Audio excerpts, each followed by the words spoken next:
Hello, brilliant people. This is Jobert Pagasa, and welcome to Jobert Talks. In today's conversation, just want to share to all of you my experience nung Friday. Kasi, nanibago ko. Parang feeling ko yung two sections na na-encounter ko last Friday, medyo magagaling sila.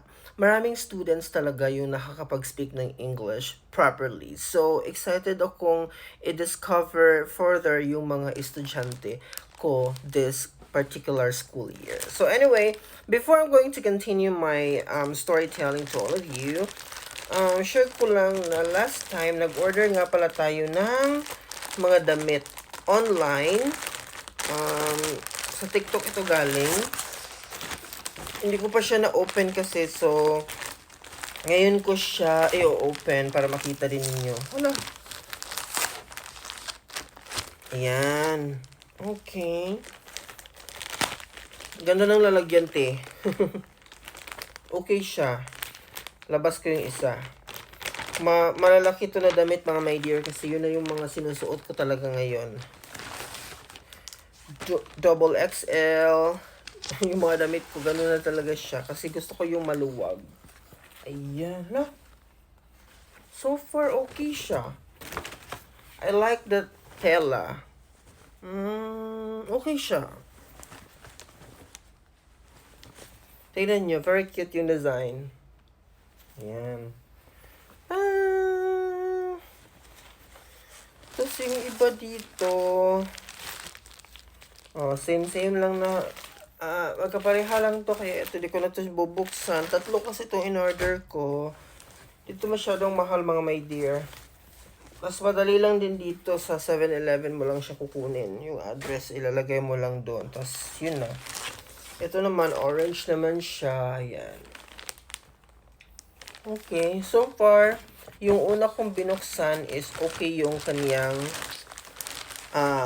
texture. Yung fabric niya is maganda. Para sa akin, is okay siya. Dito ko sa Taiwan, mga te, yung kulay na puti, yung para sa akin is okay siya pag summertime. Kasi kahit pa paano yung yung pawis mo hindi masyadong nakikita na pinagpapawisan ka na talaga todo-todo, lalo na sa isang tulad ko na napakapawisin talaga. Well, let's go back to my topic today na gusto kong i-share sa inyo. Kasi I'm very excited talaga. Nung nakita ko yung mga estudyante ko last Friday, parang tungtuwa ako na may mga bago na namang mga, 7th graders na may encounter ko. And so far, yung dalawang sections na na-encounter ko last Friday, magagaling sila. Talagang pataasan ng kamay, tapos talagang napaka-willing talaga nilang sumagot sa mga tanong. Very excited sila na mag-participate.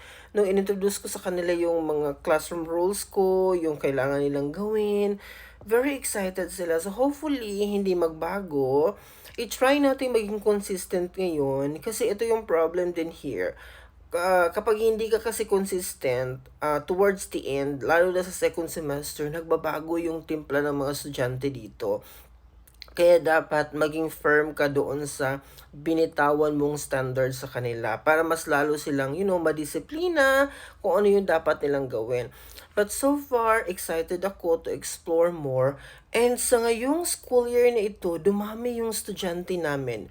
I'm not really sure about that, pero nakikita ko kasi yung number of students per sections or per classes. Kasi nung pagdating ko dito, may mga class number kasi or section sa atin na yung number of students ay ano lang, mga 18, sometimes may 16 before, may encounter ako, may 20, ganyan.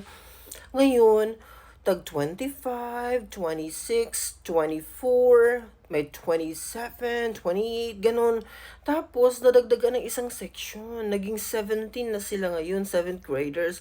Parang naging masaya naman ako kasi feeling ko dumami talaga at lumobo yung population ng school. Which is, yun naman talaga ang hangad ng school namin na mas dumami pa yung aming estudyante. Kaya dapat pagbutihin namin yung aming performance, yung aming trabaho, para mas lalo pang, dumami yung estudyante na mag-enroll sa aming school. Kaya thank you, Lord.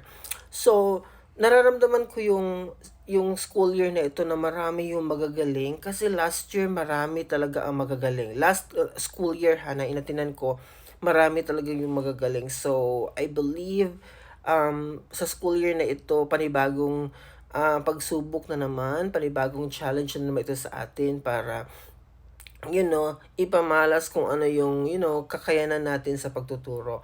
And this school year, alam naman natin na pangatlo ko na to, so I believe nag-expect na yung school ng much higher pa na performance coming from me. So, dapat talaga effort to effort talaga tayo this school year. So, yun lang po muna yung sharing ko. Bali, today is Monday at saka pangalawang araw pa lang po namin sa teaching. Bye-bye!